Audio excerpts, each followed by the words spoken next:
Assalamualaikum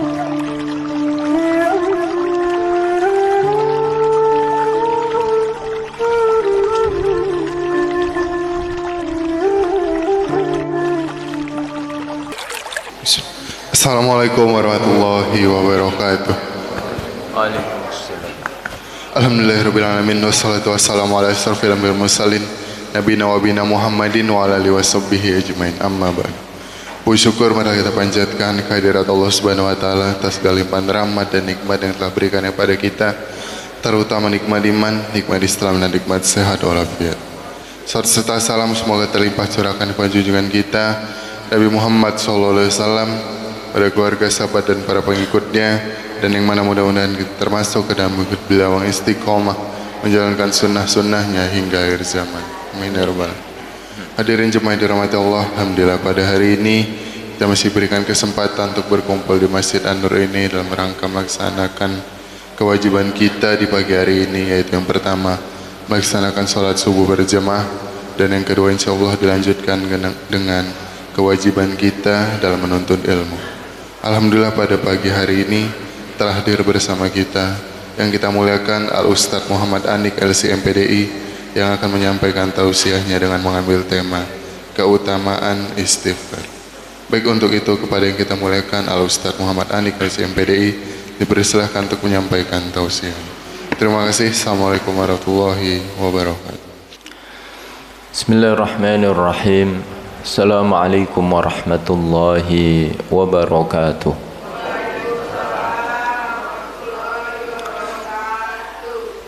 Innal hamdalillah nahmaduhu wa nasta'inuhu wa nastahdihi wa nastaghfiruhu wa natubu ilaihi wa na'udzu billahi min syururi anfusina wa sayyiati a'malina may yahdihillahu fala mudilla lahu wa may yudlilhu fala hadiyalah. Asyhadu an la ilaha illallah wahdahu la syarikalah wa asyhadu anna Muhammadan abduhu wa rasuluhu la nabiyya ba'dah. Amma ba'd, faqala Allahu azza wa jalla fi muhkami tanzilih, a'udzu billahi minasyaitonir rajim. Faqultu astaghfiru rabbakum innahu kana ghaffara yursilis samaa'a 'alaikum midrara wa yumdidukum bi amwalin wa banin wa yaj'al lakum jannatin wa yaj'al lakum anhara. Hadirin hadirat, Bapak Ibu, para jamaah Masjid An-Nur yang dimuliakan Allah Subhanahu wa taala. Alhamdulillah, kita bersyukur kehadirat Allah. Kita dikumpulkan oleh Allah dalam nikmat yang banyak. Nikmat iman, nikmat Islam, nikmat beramal soleh. Kita diizinkan untuk sholat subuh berjamaah, untuk berzikir kepada Allah, untuk duduk di majelis ilmu. Mudah-mudahan Allah mudahkan sepanjang kehidupan kita untuk menjaga kebaikan-kebaikan tadi, dan semoga hidup kita semuanya diakhiri oleh Allah dengan husnul khatimah.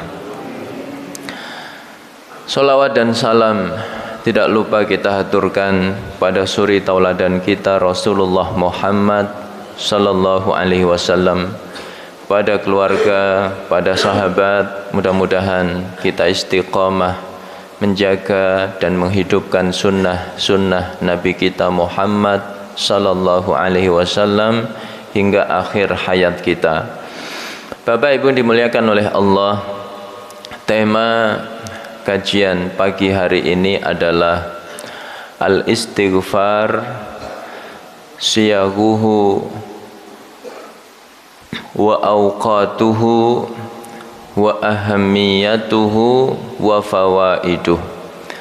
Istighfar, redaksi-redaksinya, waktu-waktunya, keutamaannya, serta faidah-faidahnya.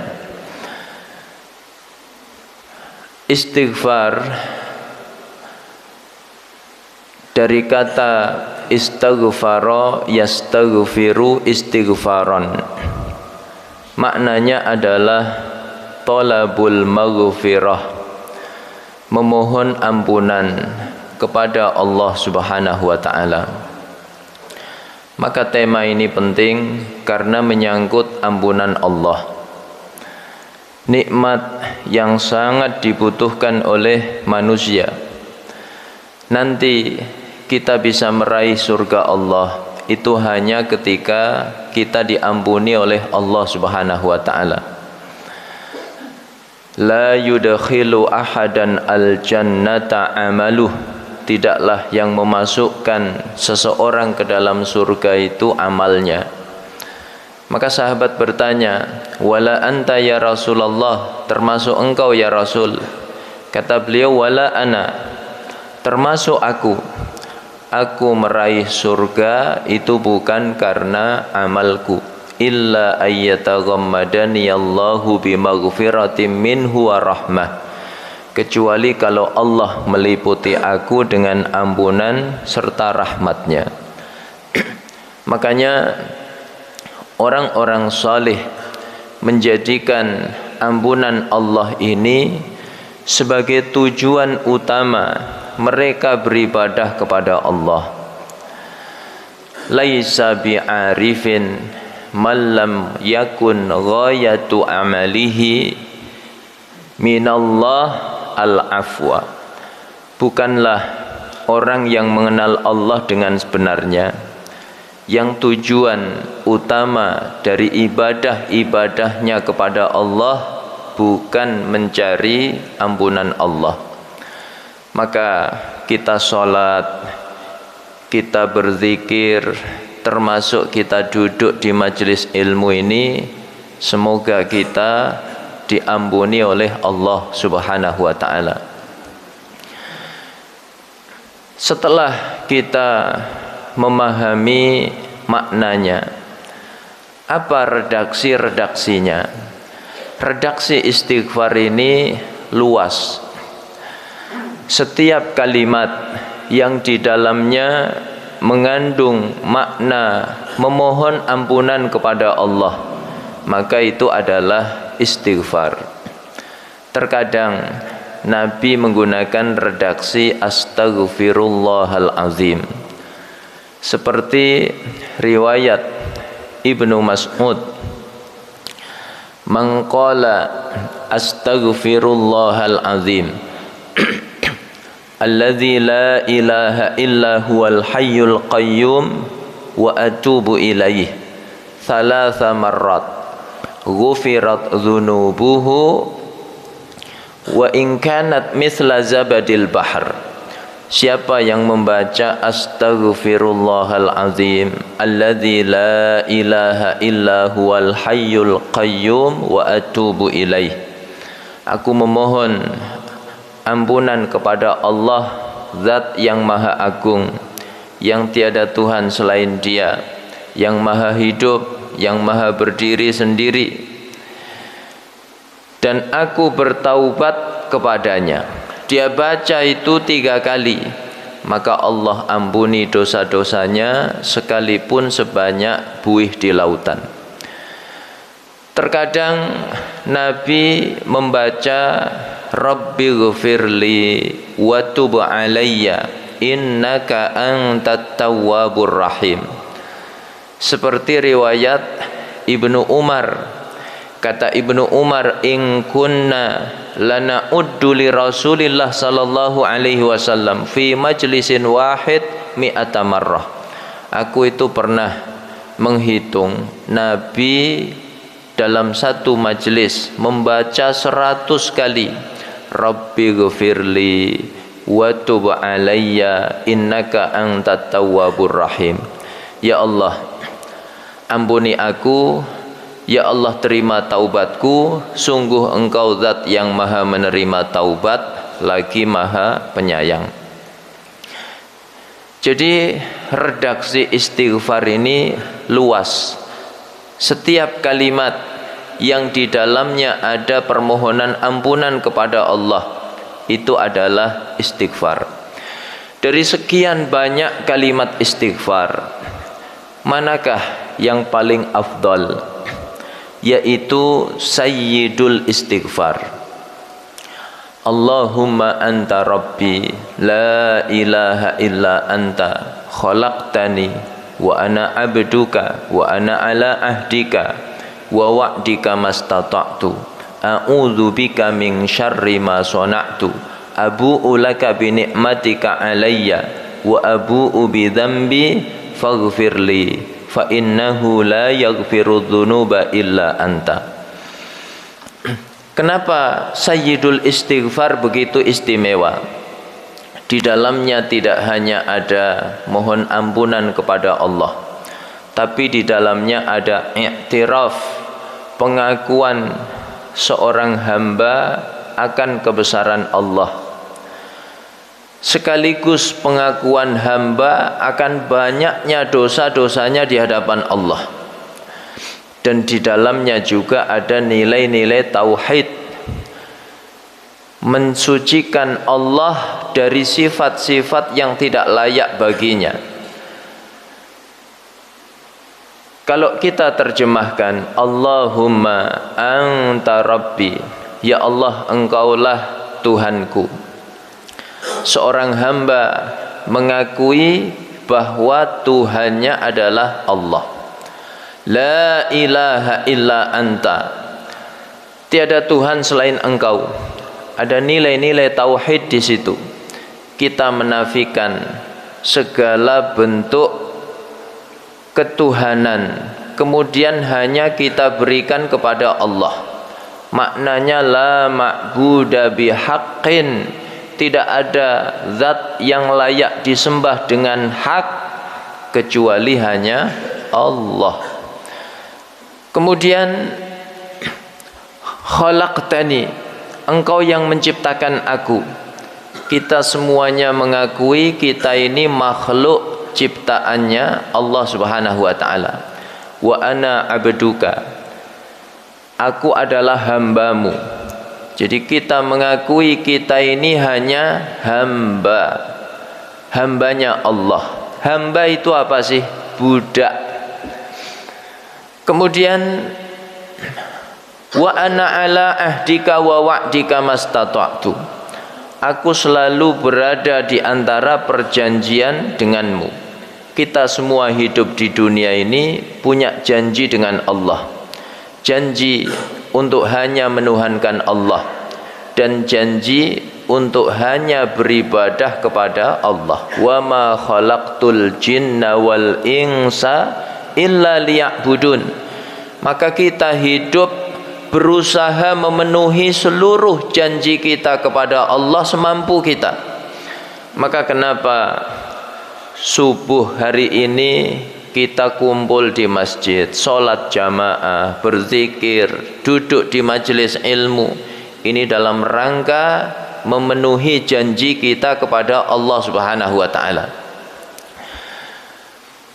A'udzu bika min syarri ma sana'tu, aku berlindung kepadamu dari keburukan perilakuku. Kita semua sadar kita itu punya kekhilafan, kesalahan, perilaku buruk, maka kita berlindung kepada Allah. Abu'u laka bi ni'matika alayya, aku mengakui seluruh nikmat-nikmatmu atas diriku. Kita sehat, nikmat dari Allah. Kita punya keluarga yang bahagia, sakinah, mawaddah, warahmah, anak-anak yang saleh, salehah, itu nikmat dari Allah. Kita punya pekerjaan, penghasilan yang tetap, itu nikmat dari Allah. Kita punya rezeki, punya rumah di komplek perumahan yang nyaman seperti ini, udaranya bersih, airnya bersih, tetangganya soleh solehah, itu semuanya nikmat dari Allah.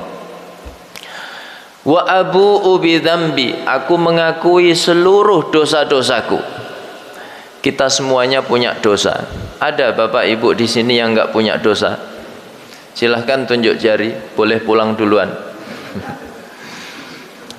Dosa saya banyak. Ya, kalau dosa Bapak Ibu insya Allah sedikit. Kenapa Bapak Ibu mau dengerin saya? Padahal dosa saya banyak. Bukan karena saya hebat, tapi dosa saya ditutupi oleh Allah Subhanahu wa taala. Faghfirli fa innahu la yaghfirudz dzunuba illa anta. Maka ampuni aku, sungguh tidak ada yang mengampuni dosa-dosa kecuali Engkau. Maka sayyidul istighfar ini istimewa. Dalam hadis riwayat Imam Bukhari, kata Nabi, man qalaha minan nahari muqinan biha famata min yaumihi qabla ayyumsiya fahuwa min ahlil jannah.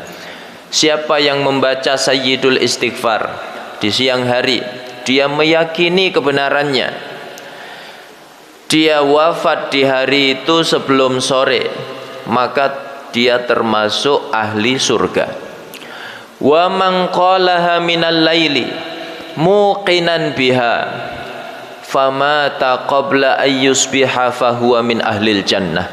Siapa yang membacanya di malam hari, dia meyakini kebenarannya, dia wafat sebelum subuh, maka dia pun termasuk ahli surga. Maka biasakan membaca sayyidul istighfar baik siang maupun malam, supaya kalau hidup kita diakhiri oleh Allah, mudah-mudahan kita dimasukkan ke dalam surga. Setelah kita memahami redaksinya, berikutnya, kapan waktu-waktu kita diperintahkan istighfar? Ada banyak sekali waktu kita diperintahkan untuk beristighfar. Pertama, indat toharoh, saat bersuci. Kapan? Pertama, ketika keluar dari kamar mandi setelah buang hajat. Bapak Ibu biasanya keluar kamar mandi habis buang hajat, doa yang mana yang dibaca? Ya. Yang mana? Ghufranaka. Ibu-ibunya hafal, bapak-bapaknya diam saja. Ya. Insya Allah hafal juga karena tawadhu. Ya. Makanya enggak jawab. Ya. Bukan enggak hafal, tapi tawadhu. Ya. Jadi dalam riwayat ghufranaka, aku memohon ampunanmu ya Allah. Ini istighfar. Dua, yaitu setelah selesai berwudu. Bapak selesai wudu itu biasanya baca doa yang mana? Ya, mang tawaduk semuanya. Ahli surga tawaduk. Ibu-ibu, ya. Ashhadu an la ilaha illallah wahdahu la syarikalah wa asyhadu anna Muhammadan abduhu wa rasuluh. Allahumma ja'alni minat tawwabin wa ja'alni minal mutatahhirin. Ini dalam riwayat Umar yang berwudu, ya, sempurna seperti wudunya Nabi. Kemudian setelah itu membaca doa tadi, maka dibukakan 8 pintu surga. Dia bisa masuk lewat pintu mana yang dia suka. Ya. Dalam riwayat lain, kita diperintahkan membaca seperti doa kafaratul majlis. Man tawaddo'a faqala subhanakallahumma wa bihamdika ashhadu an la ilaha illa anta astaghfiruka wa atubu ilaik. Siapa yang berwudu kemudian membaca seperti doa kafaratul majlis tadi, yang kalau diterjemahkan Maha suci Engkau ya Allah, dengan memujimu aku bersaksi tiada Tuhan selain Engkau. Aku memohon ampunan kepada Engkau dan bertaubat kepada Engkau. Maka kutibat fi raqqin summa tubi'at fi taba'in lam yuksar ila yaumil qiyamah. Ya, dicatat di sebuah kulit yang tidak akan ya rusak sampai hari kiamat. Ya. Jadi ada istighfar di situ. Ini tempat kedua dalam bersuci. Kemudian waktu yang kedua yaitu fis shalah, saat menunaikan sholat. Ada beberapa tempat kita itu diperintahkan untuk istighfar di dalam sholat. Pertama yaitu ketika membaca doa iftitah. Biasanya Bapak Ibu baca doa iftitah itu yang mana? Ya, Allahu Akbar kabira walhamdulillahi katsira wa subhanallahi bukratan wa asila. Inni wajjahtu wajhiya lilladzi fataras samawati wal arda hanifan musliman wa ma ana minal musyrikin. Inna salati wa nusuki wa mahyaya wa mamati lillahi rabbil alamin. La syarika lahu wa bidzalika umirtu wa ana minal muslimin. Ini ya benar. Tapi dalam riwayat lain Nabi membaca Allahumma ba'id baini wa baina khataayaya kama ba'adta bainal masyriqi wal maghrib. Allahumma naqqini min khataayaya kama yunaqqa thawbul abyadu minad danas.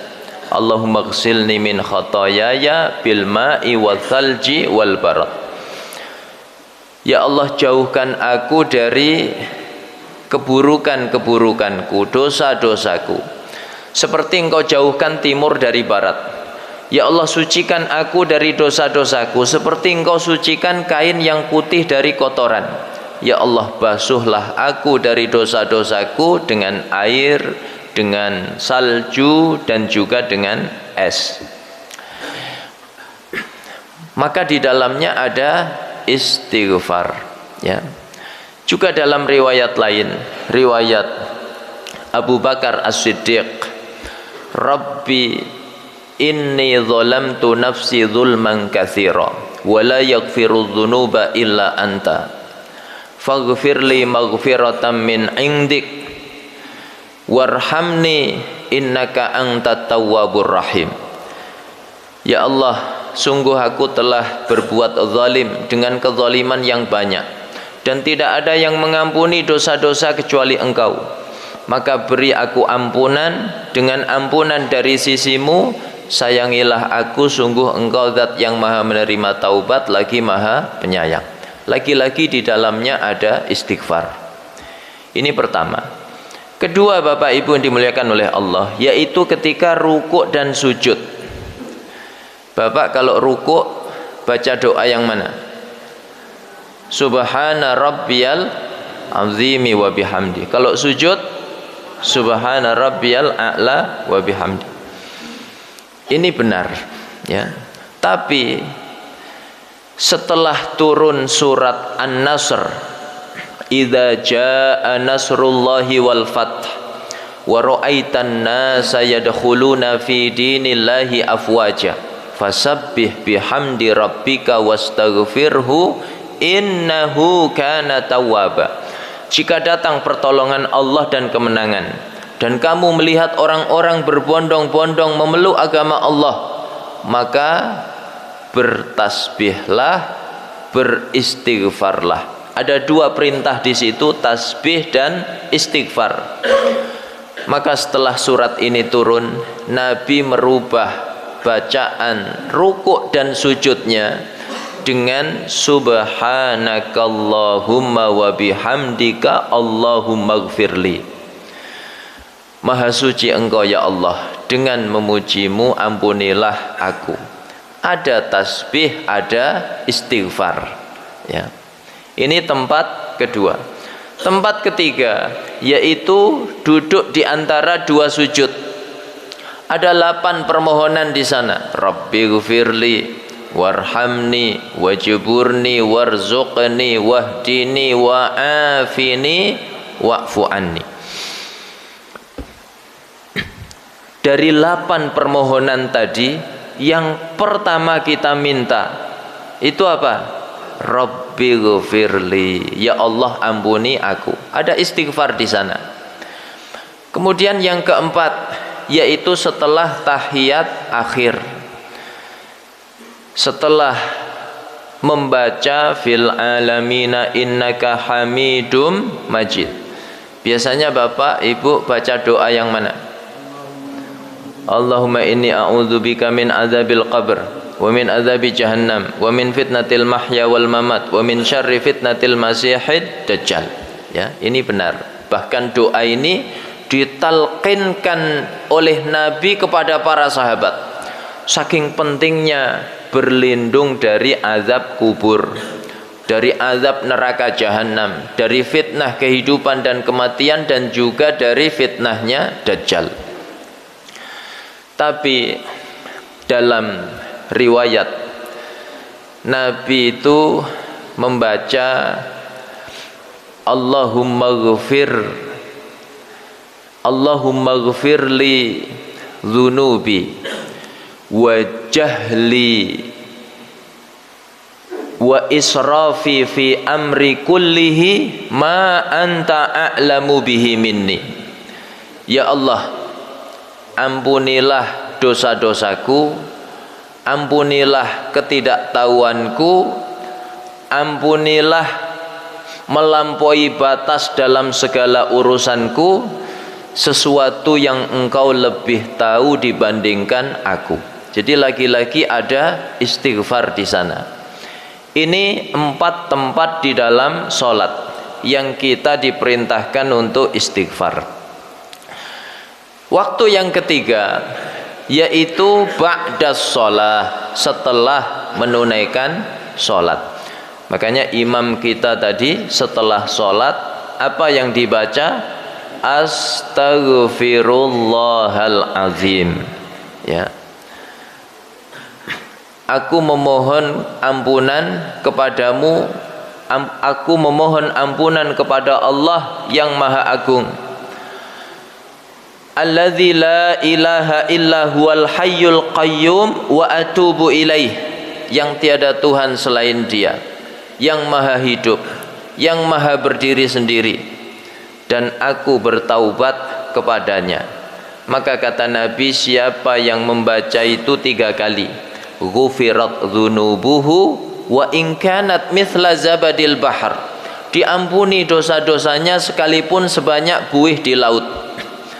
Dalam riwayat yang lain, riwayat Imam Abu Dawud, ghufirat dzunubuhu wa in kana qad farra minaz zahfi, diampuni dosa-dosanya sekalipun dia pernah lari dari medan perang. Lari dari medan perang itu dosa kecil apa dosa besar, Pak? Dosa besar. Maka sebagian ulama ya mengatakan ada sebagian dosa besar yang digugurkan oleh Allah dengan istighfar,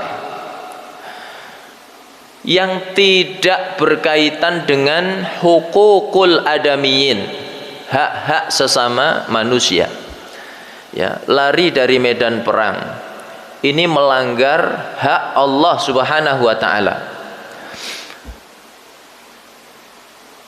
Itu termasuk dosa besar, tapi digugurkan oleh Allah dengan istighfar. Ya, makanya ulama ketika menjelaskan hadis ini, sebagian mereka mengatakan ada sebagian dosa besar itu digugurkan oleh Allah dengan istighfar. Dosa besar yang tidak berkaitan dengan hak sesama manusia. Kemudian yang keempat, yaitu inda dukhulil masjid, ketika masuk ke masjid. Bapak ibu masuk ke masjid tadi, baca doa atau diam saja? Ya. Apa doanya? Allahumma ghfirli dzunubi waftahli abwaba rahmatik. Ya Allah, ampuni dosa-dosaku, bukakan untukku pintu rahmatmu. Ya. Jadi baca doa. Kemudian yang kelima, yaitu ba'da qiyamil lail, setelah qiyamul lail. Ya, Bapak Ibu, dari wajahnya ini terlihat tadi malam sepertinya qiyamul lail. Kenapa Ustadz? Rada-rada ngantuk. Ya. Setelah qiyamul lail, setelah tahajud, setelah witir, subuh masih sekitar 15 menit. Apa yang kita kerjakan? Istighfar. Bahkan itu ciri-ciri orang yang bertakwa. Di surat Az-Zariyat dari ayat 15 dan seterusnya, innal muttaqina fi jannati wa uyun akhidina ma atahum rabbuhum innahum kanu qabla dzalika muhsinin kanu qalilan minal laili ma yahja'un wa bil asharihum yastaghfirun. Orang-orang yang bertakwa nanti meraih surga mengalir di bawahnya mata air, karena mereka ketika di dunia ahli kebaikan. Apa bentuknya? Kalau malam mereka tidurnya sedikit karena qiyamul lail, bukan karena nonton bola, bukan pula karena nonton sinetron, tapi qiyamul lail. Lalu kata Allah, wabil asharihum yastaghfirun, di waktu sahur mereka beristighfar mohon ampun kepada Allah. Maka ini punya kekhususan tersendiri, karena ini waktu yang mustajab. Kata Nabi, yanzilu Rabbuna tabaraka wa ta'ala ila sama'id dunya hina yabqa thuluthul lail. Allah turun ke langit dunia ketika sepertiga malam terakhir. Fayada'u ibadahu, Allah menyeru hamba-hambanya, hal min sa'ilin fa'u'tih, mana hambaku yang minta sesuatu aku berikan. Yang minta rezeki, yang minta jodoh, yang minta keturunan, yang minta kebahagiaan, yang minta keberkahan hidup, yang minta ilmu yang manfaat, yang minta kesolehan dan kesolehahan pada keturunan-keturunannya, diijabah oleh Allah. Ini janji Allah. Allah enggak menyelisihi janjinya. Tapi sayang, di waktu istimewa ini kebanyakan orang merem apa melek, Pak? Ya. Lalu kata Allah, hal min mustaghfirin fa'aghfirulah. Mana hamba-hambaku yang minta ampunan, aku berikan ampunan. Ini waktu yang keempat. Yang kelima, yaitu ba'dal faraghi minal majlis, setelah selesai bermajlis. Majlis apapun itu, majlis silaturahim, majlis rapat RT RW, rapat DKM, rapat yayasan, termasuk majelis ilmu seperti ini, itu ditutup dengan istighfar. Apa sebabnya? Kata Nabi, man jalasa majlisan kathura lughatuh, siapa yang duduk di majelis, di situ pasti banyak kekhilafannya, ketergelincirannya. Majelis apapun itu, termasuk majelis pengajian. Ustadz juga manusia, bisa tergelincir, bisa khilaf, bisa salah. Ya, harusnya pelajaran fikih dia lupa yang dibawa kitab tafsir. Ini khilaf. Termasuk datangnya telat. Nah, ini khilaf, Pak. Sudah telat datang, ceramahnya kelamaan. Nah, ini juga khilaf. Ya. termasuk kadang salah kutip dalil, itu juga khilaf. Jamaahnya juga begitu. Ketika ngaji ada yang ngobrol, itu kekhilafan. Termasuk ada yang mojok, nyandar, merem, itu juga kekhilafan. Ya. Ada yang ketika pengajian asik dengan WA, ini juga kekhilafan. Maka supaya kita keluar dari majelis ini bersih dari kekhilafan, maka baca istighfar. Kata Nabi, faqala, ya, setelah selesai majelis itu dia membaca subhanakallahumma wa bihamdika asyhadu an la ilaha illa anta astaghfiruka wa atubu ilaik. Maha suci Engkau ya Allah, dengan memujimu aku bersaksi tiada Tuhan selain Engkau. Aku beristighfar, mohon ampun dan bertaubat kepada Engkau. Maka kata Nabi, kanat kafaratan lidzalikal majlis. Maka doanya itu menjadi penghapus kekhilafan dan kesalahan di majelis itu.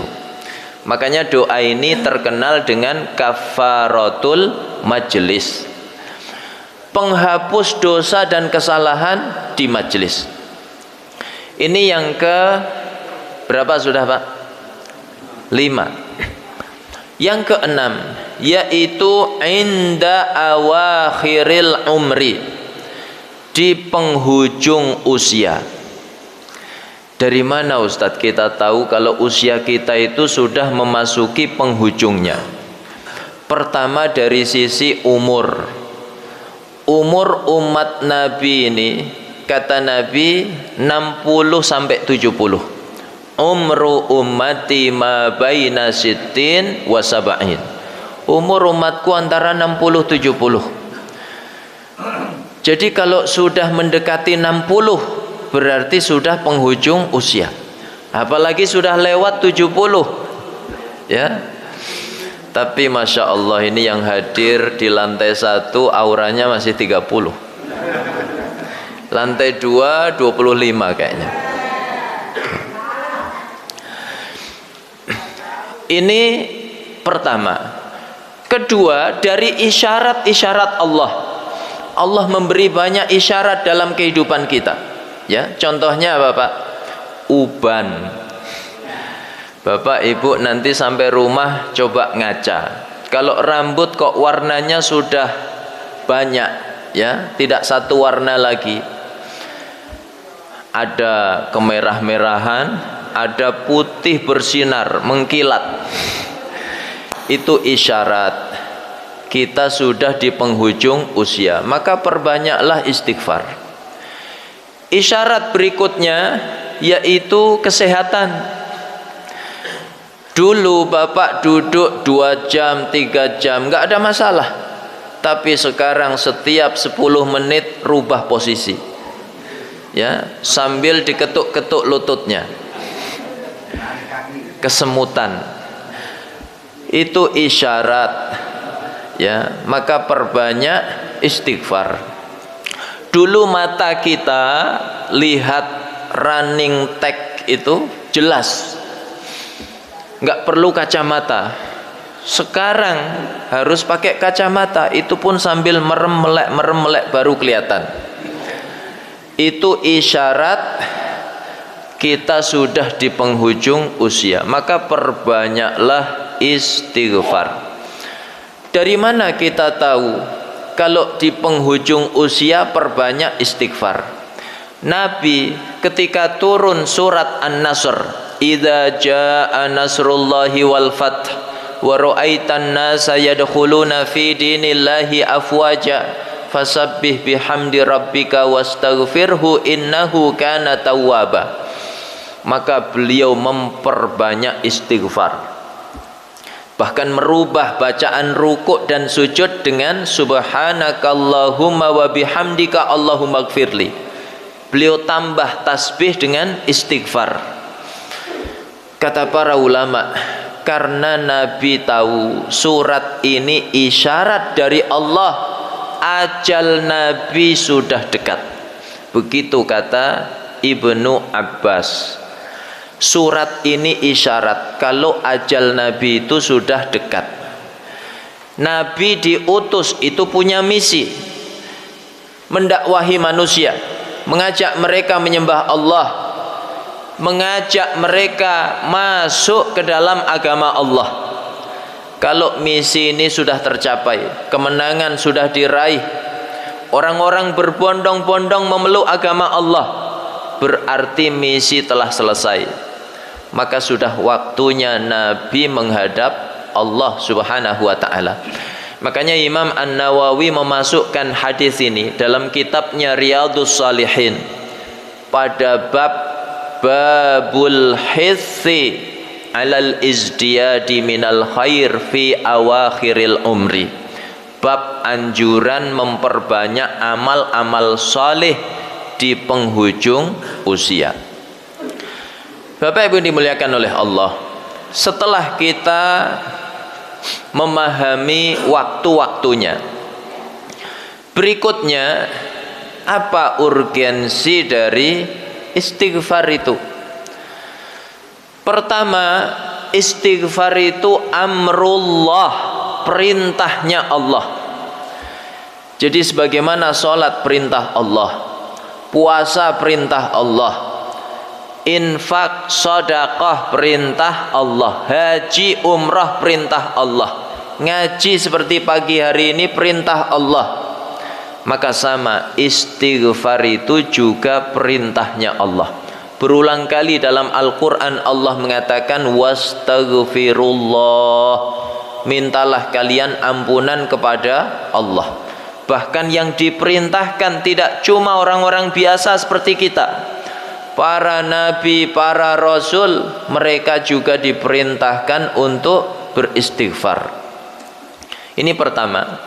Kedua, apa urgensi istighfar? Istighfar ini dakwatul anbiya wal mursalin, dakwahnya para nabi dan rasul. Para nabi dan rasul tidak cuma ngajak manusia nyembah Allah, tapi juga mengajak manusia untuk istighfar.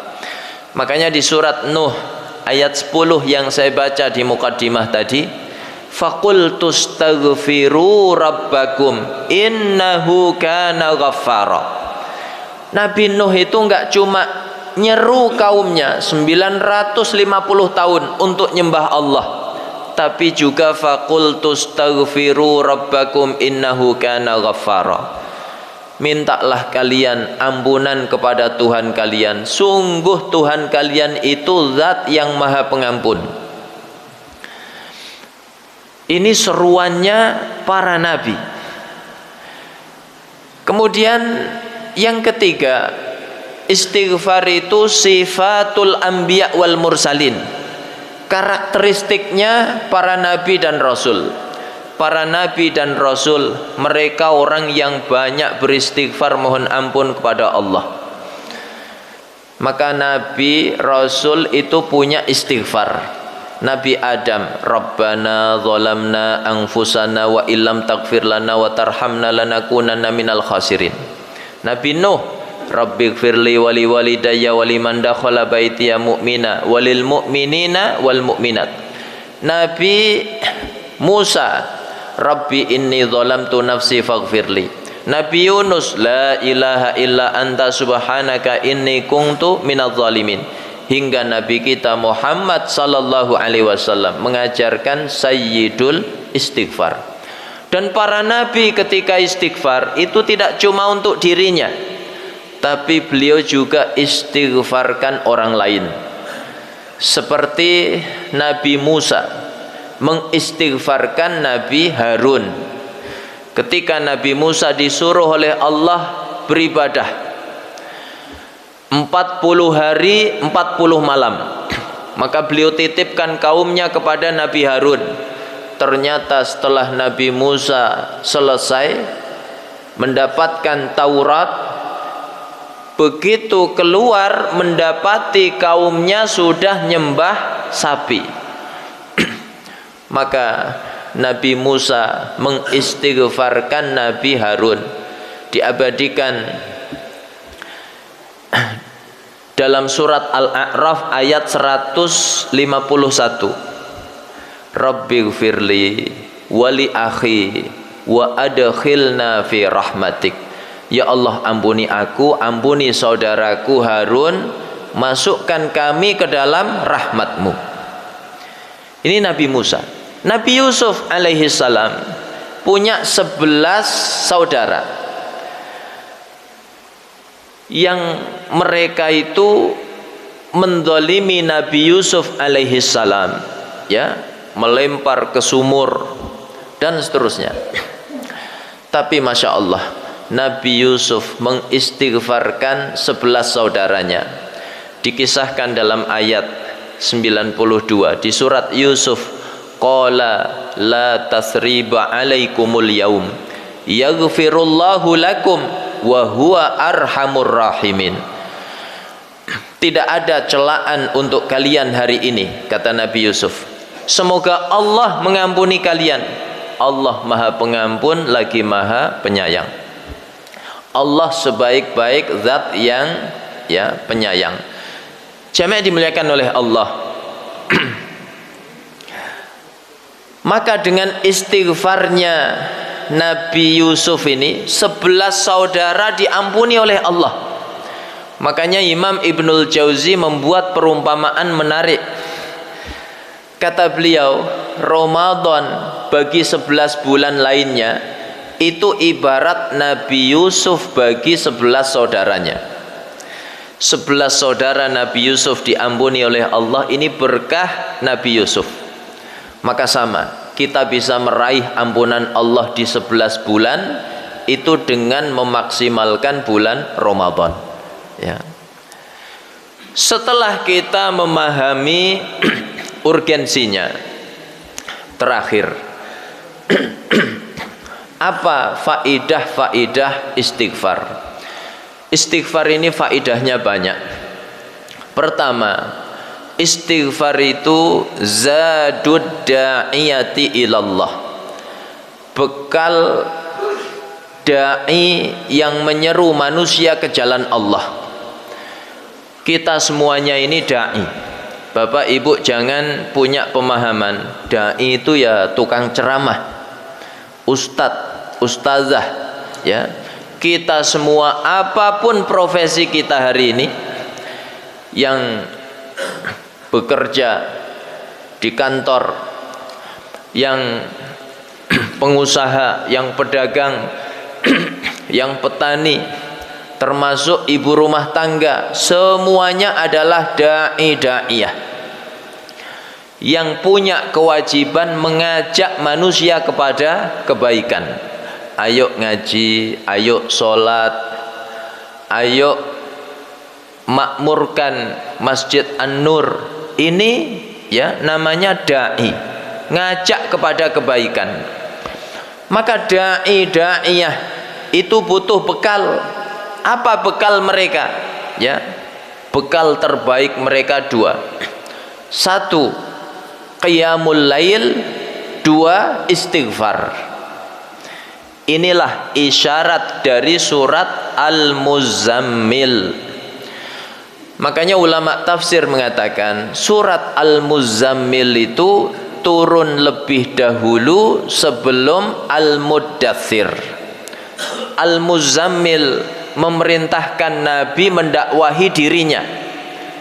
Caranya bagaimana? Ya ayyuhal muzammil qumil laila illa qalila. Hai orang yang berselimut, bangun malam kecuali sedikit. Maka setelah ayat ini turun, qiyamul lail hukumnya wajib bagi Nabi dan para sahabat. Sampai kapan?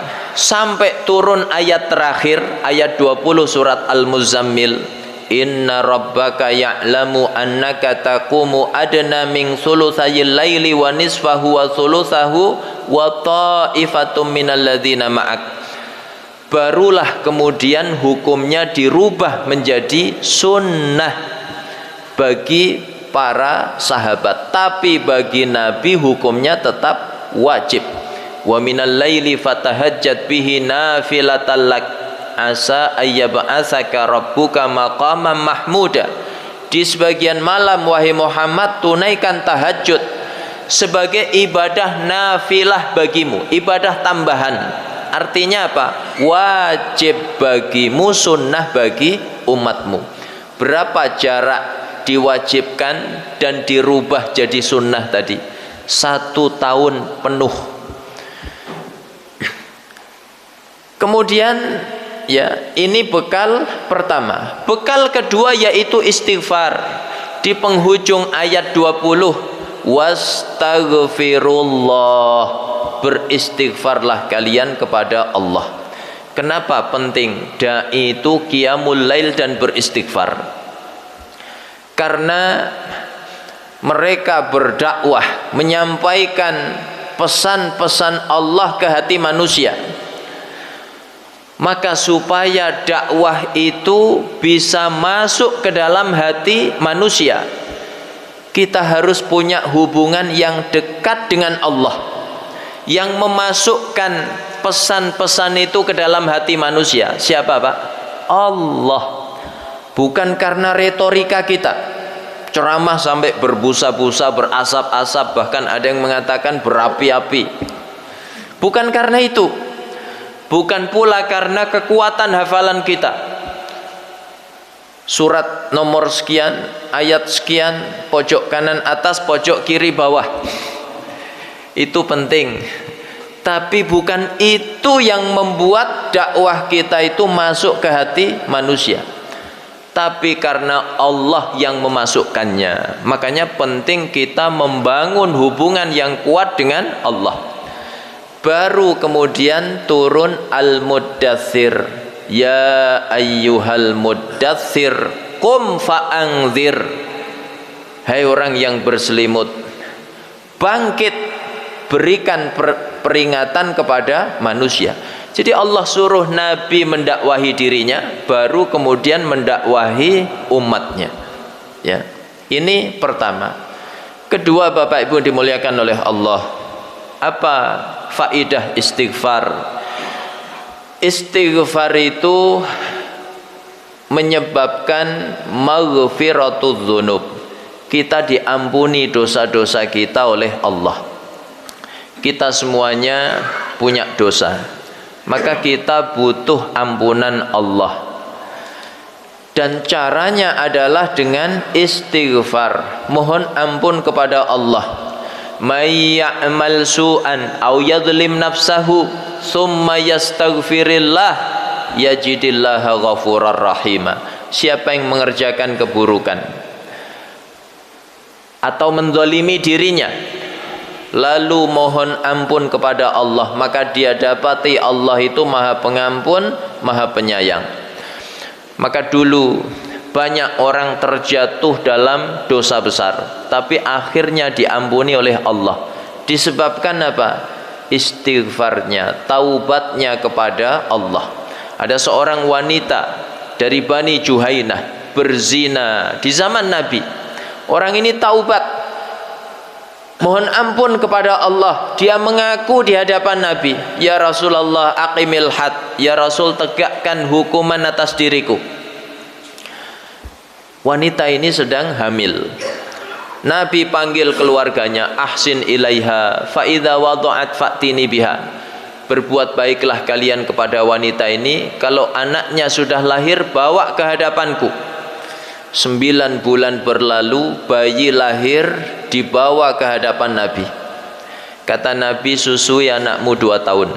Pulang dia menyusui anaknya 2 tahun lamanya. Setelah itu datang lagi menghadap Nabi.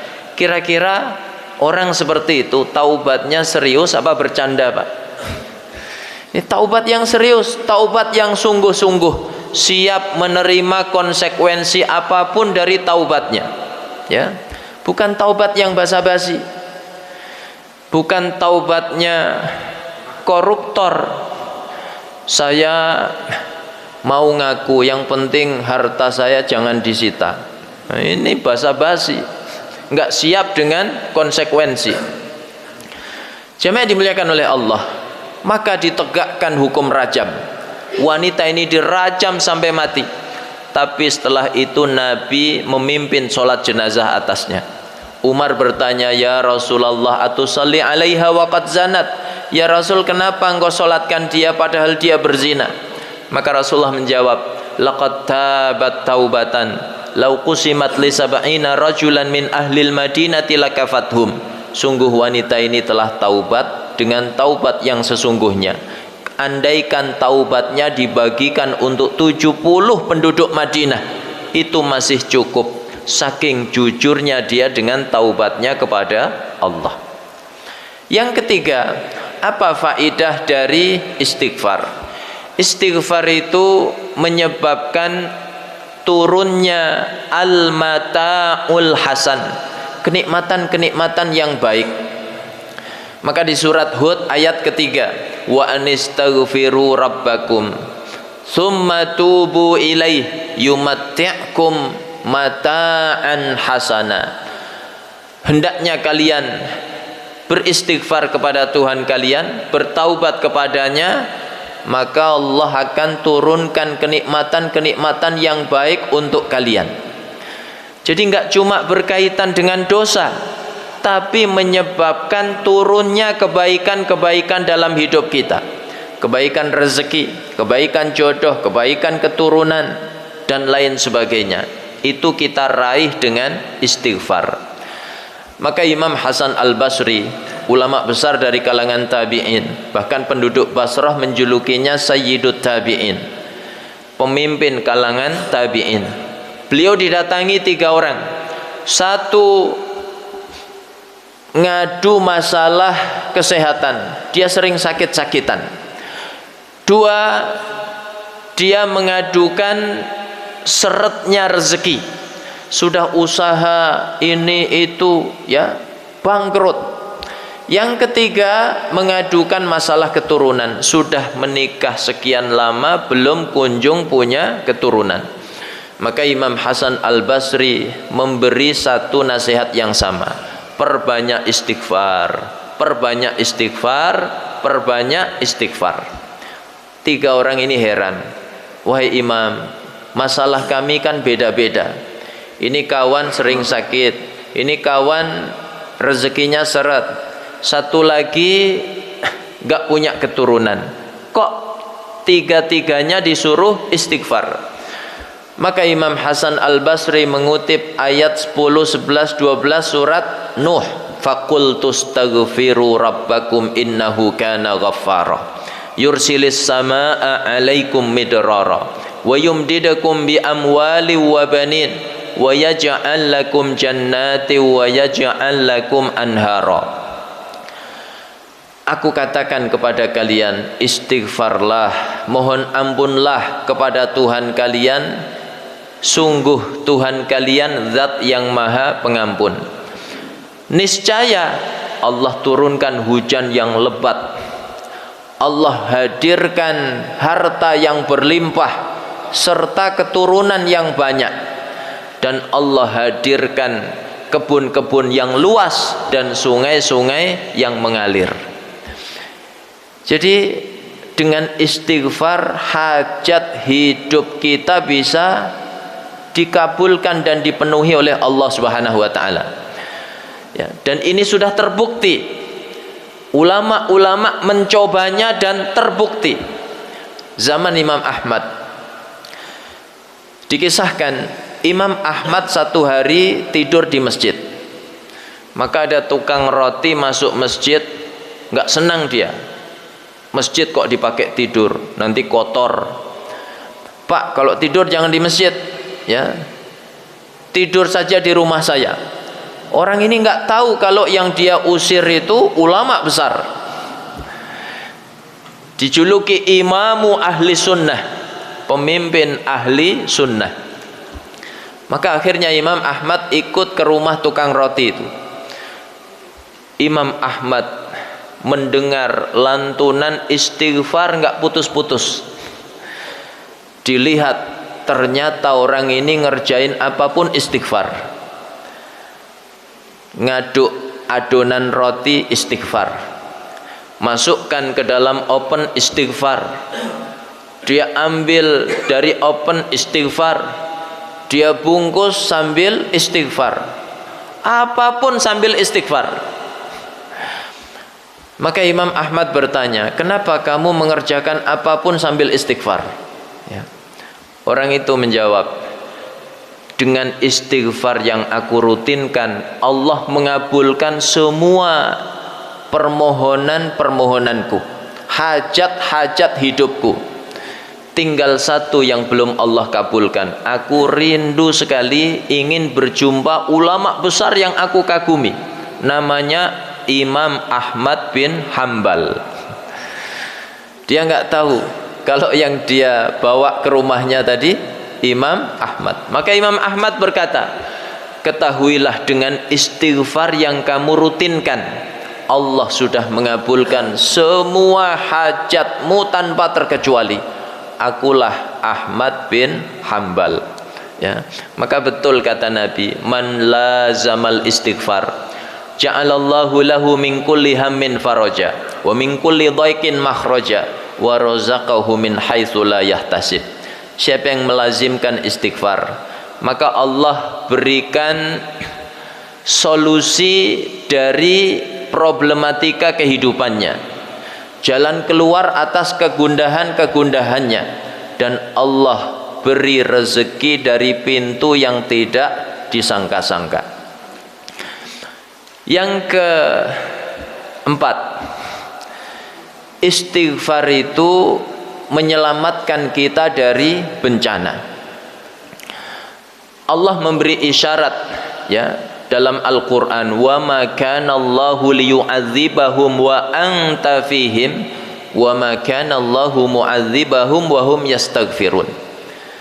Allah tidak mungkin mengazab mereka sedangkan kamu wahai Muhammad masih hidup di tengah-tengah mereka, dan Allah tidak mungkin mengazab mereka sedangkan mereka beristighfar mohon ampun kepada Allah.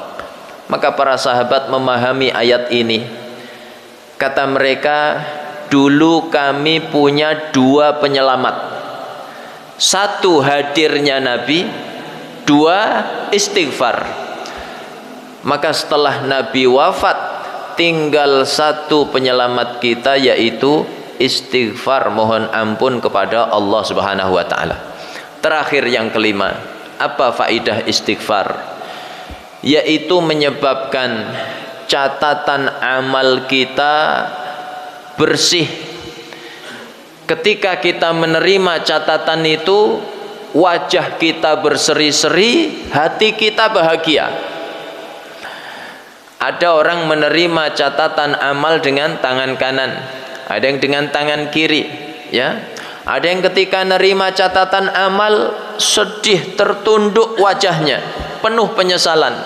Tapi ada yang menerima catatan itu dengan hati bahagia, wajah berseri-seri.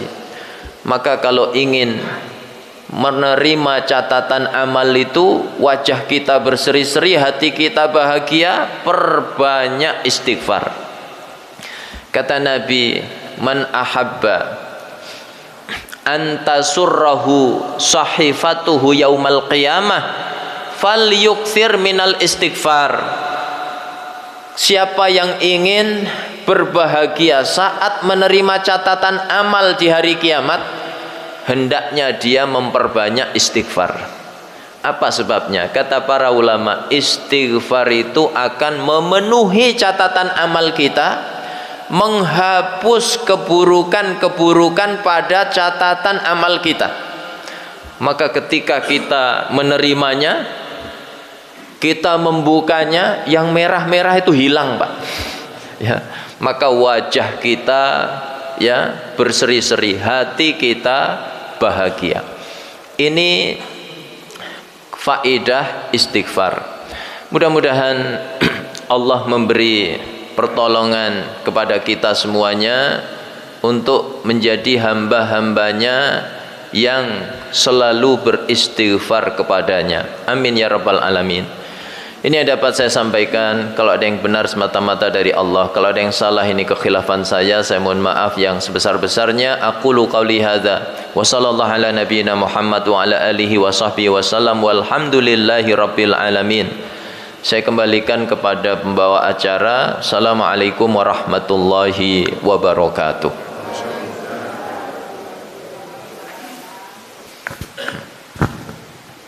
Baik Ustadz, mengingat waktu mungkin dicukupkan. Baik. Terima kasih Ustadz atas materi yang diberikan. Semoga apa yang disampaikan tadi dapat bermanfaat bagi kita semua. Amin. Selanjutnya mohon ditutup dengan doa Ustadz. Bapak Ibu yang dimuliakan oleh Allah, doa yang mustajab, doa setelah amal soleh. Mudah-mudahan silaturahim kita, sholat jamaah kita, zikir kita, tolabul ilmi kita, interaksi kita terhadap ayat Allah dan hadis Rasulullah, seluruhnya mengantarkan doa kita mustajab di sisi Allah Subhanahu wa taala. Bismillahirrahmanirrahim. Alhamdulillahirabbil alamin, hamdan naimin, hamdasy syakirin. Hamdan yuafi ni'amahu wa yukafi'u mazidah.